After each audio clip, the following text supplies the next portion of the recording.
کیا آپ یاجوج ماجوج قوم کے بارے میں جانتے ہیں؟ اور کیا آپ حضرت ذوالقرنین کے بارے میں جانتے ہیں؟ یہ کہ کیسے حضرت ذوالقرنین نے اللہ تعالیٰ کے احکامات مانے اور حضرت ذوالقرنین کے تعارف کے بارے میں علماء کی اختلاف رائے کیا ہے، جاننے کے لیے چلتے ہیں آج کے موضوع کی طرف۔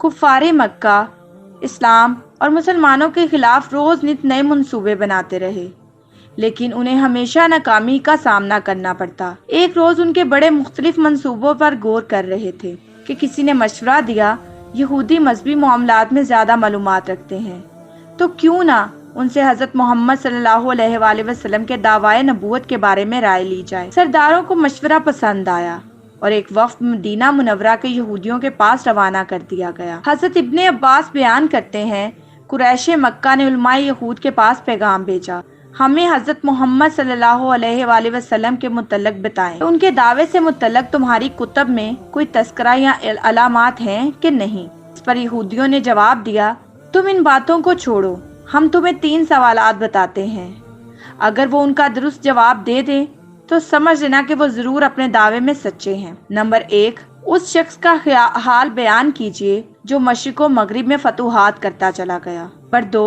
ان چند نوجوانوں پر کیا گزری جو کافر بادشاہ کے خوف سے غار میں جا چھپے تھے۔ نمبر 3، روح کے متعلق بیان کیجئے۔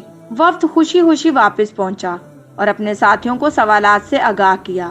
وہ بولے، واقعی ان سوالات کے جوابات ایک امی شخص تب ہی دے سکتا ہے جب اس پر وحی آئے۔ قریش نبی کریم صلی اللہ علیہ وآلہ وسلم کی خدمت میں حاضر ہوئے اور تینوں سوالات پیش کر دیے۔ انہی سوالات کے جوابات میں سورہ کاف نازل ہوئی۔ مولانا ابو العلی مودودی کے مطابق تیسرا سوال روح نہیں بلکہ حضرت موسیٰ علیہ السلام اور حضرت خضر علیہ السلام کے واقعے سے متعلق تھا، جس کا تفصیلی جواب اسی صورت میں دیا گیا ہے۔ ارشاد باری تعالیٰ ہے، اور یہ لوگ تم سے ذوالقرنین کے بارے میں پوچھتے ہیں، میں ان کا کچھ حال تمہیں پڑھ کر سناتا ہوں۔ واقعہ یہ ہے کہ ہم نے ان کو زمین میں اقتدار بخشا تھا اور انہیں ہر کام کے وسائل عطا کیے تھے، جس کے نتیجے میں وہ ایک راستے کے پیچھے چل پڑے، یہاں تک کہ جب وہ سورج کے ڈوبنے کی جگہ پہنچے تو انہیں دکھائی دیا کہ وہ ایک دلدل جیسے سیاہ چشمے میں ڈوب رہا ہے، اور وہاں انہیں ایک قوم ملی۔ ہم نے ان سے کہا، اے ذوالقرنین، تمہارے پاس 2 راستے ہیں، یا تو ان لوگوں کو سزا دو یا پھر ان کے معاملے میں اچھا رویہ اختیار کرو۔ انہوں نے کہا، ان میں سے جو کوئی ظلم کا راستہ اختیار کرے گا اسے تو ہم سزا دیں گے، پھر اسے اپنے رب کے پاس پہنچا دیا جائے گا اور وہ اسے سخت عذاب دے گا۔ البتہ جو کوئی ایمان لائے گا اور نیک عمل کرے گا تو بدلے کے طور پر اچھے انجام کا مستحق ہوگا، اور ہم بھی اس کو اپنا حکم دیتے وقت آسانی کی بات کہیں گے۔ اس کے بعد وہ ایک اور راستے کے پیچھے چل پڑا، یہاں تک کہ جب وہ سورج کے طلوع ہونے کی جگہ پہنچے تو انہوں نے دیکھا کہ وہ ایک ایسی قوم پر طلوع ہو رہا ہے کہ ہم نے اس کی دھوپ سے بچنے کے لیے کوئی اوٹ مہیا نہیں کی تھی۔ واقعی اسی طرح ہوا، اور ذوالقرنین کے پاس جو کچھ ساز و سامان تھا ہمیں اس کی پوری خبر تھی۔ اس کے بعد وہ ایک اور راستے کے پیچھے چل پڑے، یہاں تک کہ جب وہ 2 پہاڑوں کے درمیان پہنچے تو انہیں ان پہاڑوں سے پہلے کچھ لوگ ملے جن کے بارے میں ایسا لگتا تھا کہ وہ کوئی بات نہیں سمجھتے۔ انہوں نے کہا، اے ذوالقرنین، یاجوج اور ماجوج اس زمین میں فساد پھیلانے والے لوگ ہیں، تو کیا ہم آپ کو کچھ مال کی پیشکش کر سکتے ہیں جس کے بدلے آپ ہمارے اور ان کے درمیان کوئی دیوار بنا دیں؟ ذوالقرنین نے کہا، اللہ نے مجھے جو اقتدار عطا فرمایا ہے وہی میرے لیے بہتر ہے، لہٰذا تم لوگ ہاتھ پاؤں کی طاقت سے میری مدد کرو تو میں تمہارے اور ان کے درمیان ایک مضبوط دیوار بنا دوں گا، مجھے لوہے کی چادریں لا دو۔ یہاں تک کہ جب انہوں نے درمیانی حلق کو پاٹ کر دونوں پہاڑی سروں کو ایک دوسرے سے ملا دیا تو کہا کہ اب آگ دہکاؤ۔ یہاں تک کہ جب اس دیوار کو لال انگارہ کر دیا تو کہا کہ پگھلا ہوا تانبا لاؤ، اب میں اس پر انڈیلوں گا۔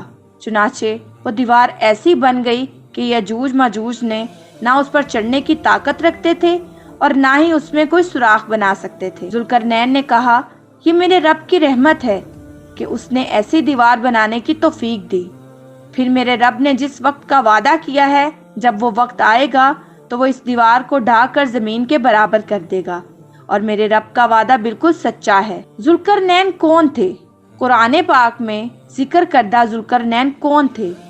مفسرین اور مورخین نے اس حوالے سے سکندر اعظم، یمن کے حمیری بادشاہ اور سائرس اعظم کا خاص طور پر ذکر کیا ہے۔ اس ضمن میں اہم بات یہ ہے کہ ذوالقرنین کا تعین قرآن پاک میں بیان کردہ نشانیوں کی بنیاد پر ہی کیا جا سکتا ہے۔ قرآن پاک کے مطابق ذوالقرنین اللہ پر ایمان رکھنے والا ایک نیک بادشاہ تھا۔ اس نے مختلف سمتوں میں 3 بڑی فوجی مہمات سر انجام دی۔ یاجوج ماجوج سے حفاظت کے لیے ایک آہنی دیوار بنوائی، اور پھر یہ کہ زمین کے ایک وسیع حصے پر اس کی حکومت قائم تھی۔ نیز اس معاملے کا ایک اہم نقطہ یہ بھی ہے کہ ذوالقرنین سے متعلق سوال یہودیوں کے امام پر پوچھا گیا تھا، جس سے ظاہر ہوتا ہے کہ ان کے ہاں اس بادشاہ کے کوئی خاص اہمیت نہیں تھی۔ تو یہ بھی دیکھنا ہوگا کہ وہ کون سا بادشاہ تھا جسے یہودی اپنا ہیرو سمجھتے تھے۔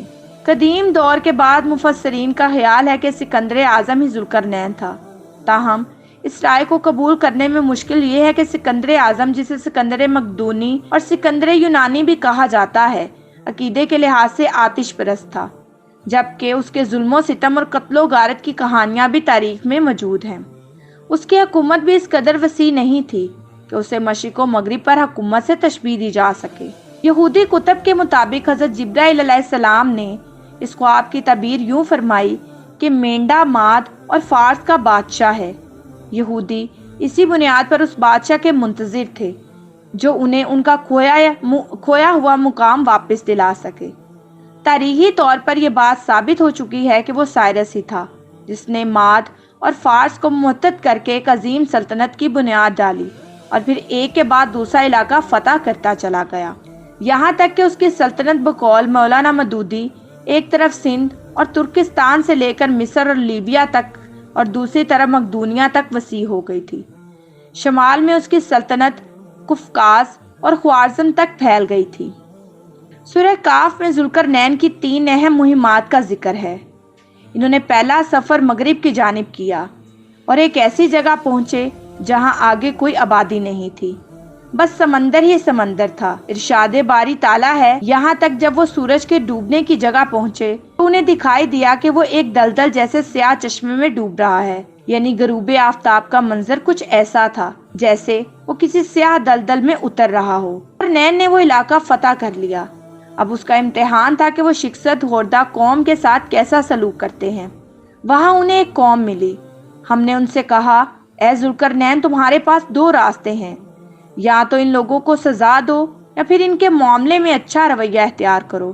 وہ چاہتا تو عام بادشاہوں کی طرح عوام کے قتل عام کا حکم دے سکتا تھا، لیکن چونکہ وہ ایک نیک اور عادل بادشاہ تھا، اس لیے جواب دیا، ان میں سے جو کوئی ظلم کا راستہ اختیار کرے گا اسے تو ہم سزا دیں گے، پھر اسے اپنے رب کے پاس پہنچا دیا جائے گا اور وہ سخت عذاب دے گا۔ البتہ جو کوئی ایمان لائے گا اور نیک عمل کرے گا تو بدلے کے طور پر اچھے انجام کا مستحق ہوگا، اور ہم بھی اس کو اپنا حکم دیتے وقت آسانی کی بات کہیں گے۔ بعد ازاں ذوالقرنین نے مشرق کی طرف رخ کیا، یہاں تک کہ جب وہ سورج کے طلوع ہونے کی جگہ پہنچے تو انہوں نے دیکھا کہ وہ ایک ایسی قوم پر طلوع ہو رہا ہے جسے ہم نے اس کی دھوپ سے بچنے کے لیے کوئی اوٹ مہیا نہیں کی تھی، یعنی وہ لوگ کھلے میدانوں تلے رہ رہے تھے، جس کی وجہ سے سورج کی شعاعیں ان پر براہ راست پڑتی تھی۔ اس کے بعد انہوں نے تیسری مہم کا آغاز کیا جس کی سمت کا قرآن کریم میں کوئی ذکر نہیں، تاہم مفسرین کے مطابق یہ سفر شمال کی جانب ہوا تھا، یہاں تک کہ جب وہ 2 پہاڑوں کے درمیان پہنچے تو انہیں ان پہاڑوں سے پہلے کچھ لوگ ملے جن کے بارے میں ایسا لگتا تھا کہ وہ کوئی بات نہیں سمجھتے۔ بہرحال ذوالقرنین نے کسی طریقے سے ان سے گفتگو کی تو وہ بولے، اے ذوالقرنین، یاجوج ماجوج اس زمین میں فساد پھیلانے والے لوگ ہیں، تو کیا ہم آپ کو کچھ مال کی پیشکش کر سکتے ہیں جس کے بدلے میں آپ ہمارے اور ان کے درمیان کوئی دیوار بنا دیں؟ اللہ تعالیٰ نے ذوالقرنین کو اپنے خزانوں سے بہت کچھ عطا کیا تھا، لہٰذا انہوں نے جواب دیا، اللہ نے مجھے جو اقتدار عطا فرمایا ہے وہی میرے لیے بہتر ہے، لہٰذا تم لوگ ہاتھ اور پاؤں کی طاقت سے میری مدد کرو تو میں تمہارے اور ان کے درمیان ایک مضبوط دیوار بنا دوں گا۔